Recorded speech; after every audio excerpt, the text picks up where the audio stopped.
Today we're going to be talking about 5 traits of a great wide receiver. Now the first trait of a great wide receiver is understanding how to beat a patient DB with their releases off the line. So I always talk about, like, if you know you have a DB who's inside shade press. Let's say this is the line of scrimmage. Let's say that's a DB at that red cone. He's inside shading me. His goal is to take away the inside route. But DBs are smart. They know that as wide receivers, we understand why they're playing that leverage and that we're going to try to attack their leverage to maybe go back to the outside and release to the outside. So some people might say, well, wouldn't a smart DB coach, like the second you start to give a move, wouldn't he just cheat it and jump to the outside? And he would. And I think when you're facing more patient and more talented DBs, you need to do more than just attack his leverage. You need to set up your releases and pair your releases together. So a great release I like for that is something called a slide and go release, or a slide and react release. So DBs are taught when they're inside shade, if you see a receiver slide to the outside like this, hold your leverage to the inside because he's trying to cut back to the inside, right? So if I got a patient DB and every time I go to attack him, he cheats it outside, I could use something like that. I come out here, I slide to the outside, and now I'm playing with him. I'm seeing how he is going to react. So if I slide like this and I'm going upfield, not flat, because if you go flat and then you try to take off, he could cut off the angle. If I slide upfield like this, he's got a choice to make. Do I play the fade or do I sit there? And if he sits there, I take off. Now what do we do if he plays the fade? I come off here, I slide, he plays it, put the brakes on, and take the inside release. So guys, it's more than just attacking leverage. When you have a patient DB, you have to set him up with releases that build off of each other and that will allow you to react. Now also, fellas, if you're a receiver watching this video and you would like to train with us, myself and my staff of coaches, we're going to be traveling out to 15 locations across the entire US. We're going to be coming out to San Francisco, California, Orlando, Florida, Phoenix, Arizona, Charlotte, North Carolina, Austin, Texas, Las Vegas, Nevada, Seattle, Washington, Chicago, Illinois, Newark, New Jersey, Birmingham, Alabama, Houston, Texas. Then we'll be coming out to Boston, Massachusetts, Columbus, Ohio, Boise, Idaho, and Los Angeles, California. So guys, if you're local to any one of those cities or would like to travel out, we would absolutely love to have you at one of our camps. All of our camps last year sold out completely, so we had to turn away a lot of people, so we hope you guys can take advantage of this. So if you check out that very first link in the description below, again, the very first link in the video description, that's where you could sign up and get your spot. Now, the next trait of a great wide receiver is that a 50-50 jump ball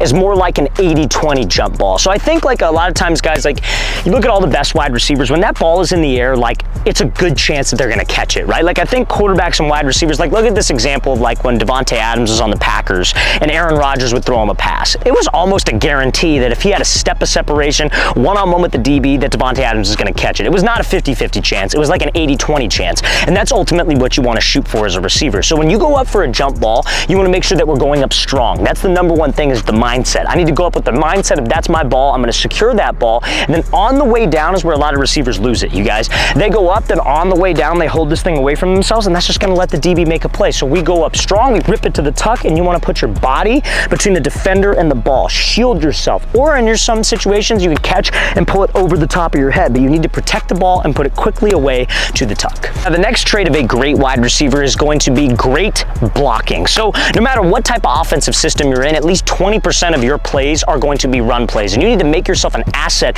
in the run game. So there's 3 things that you should keep in mind as a receiver to help with blocking. Number 1, you got a defender up in front of you. You don't want to run at him as hard as you can, because all it takes is one quick move and then he's around you. So let's make sure that when we go up to him, we are under control. Number 2, you keep your feet active, and even when you get hands on him, you keep your feet active. And then number 3, make sure your feet aren't narrow. If your feet are narrow, all it takes is one quick swipe and then we're going to be off balance. You want the inside part of your feet to be just outside of your shoulders, and you want to keep a wide base, hands on him, so you can stay in front of him and be consistent with your blocks. Now, the next trait of a great wide receiver is not being afraid to make plays all over the field. When you look at the top tier wide receivers who get recruited every year, really they're more athletes than they are receivers. They're playing special teams, they're returning kicks, they're returning punts, they're playing defense, maybe they get some reps at running back. Like, look at perfect example is a guy who's dominating college football right now, Ryan Williams at Alabama, right? 17-year-old kid. Watch his high school highlight tape, and he plays everywhere. Defense, special teams, running back, quarterback, receiver. Those are the types of players that schools want to recruit. And if you want to be a great wide receiver, you want to play at that high level of ball, don't just limit yourself to one position. I get it if your team's stacked and you can't get on the field. I understand. Everybody's got a situation, and not every situation applies, but I think if there are opportunities to get on the field, and don't be afraid to make plays. Now, also, fellas, an important attribute to playing the receiver position is you need to have some kind of size, right? You can't be taking massive shots over the middle from a linebacker or a safety and be real skinny, because it's not obviously going to last, and you won't be able to absorb those hits and have a long-lasting season. So you need to put on size. And if you want to put on in size, having a whey protein powder to supplement throughout your day is a great way to do that. You should be trying to consume 1 gram of protein per pound of desired body weight. So you're 150, you want to get to 160, 160 grams of protein is what you should be shooting for. Hard to do without a protein powder, but if you want a great protein powder, this is a company that I developed with my brother called AG Labs. This is our cinnamon snickerdoodle protein powder, but we also have salted caramel frappuccino, chocolate peanut butter brownie. We have a couple flavors that are out of stock currently, like cookies and cream, but guys, check out that second link in the description below if you want to get a great protein powder to help you gain weight. If you use the promo code FIRST25, FIRST25 at checkout, you get 25% off your protein order.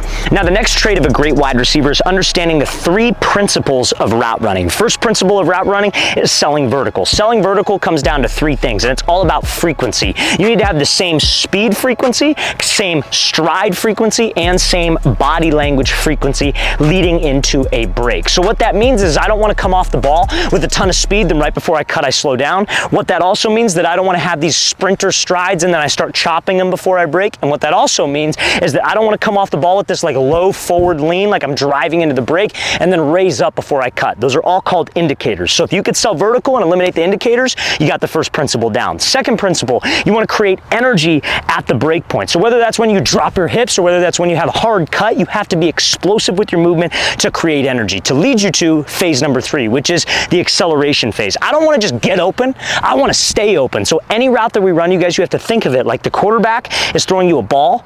Obviously, between you and the DB, it is a race back to that ball, and that's the type of arm drive and speed you need out of your routes.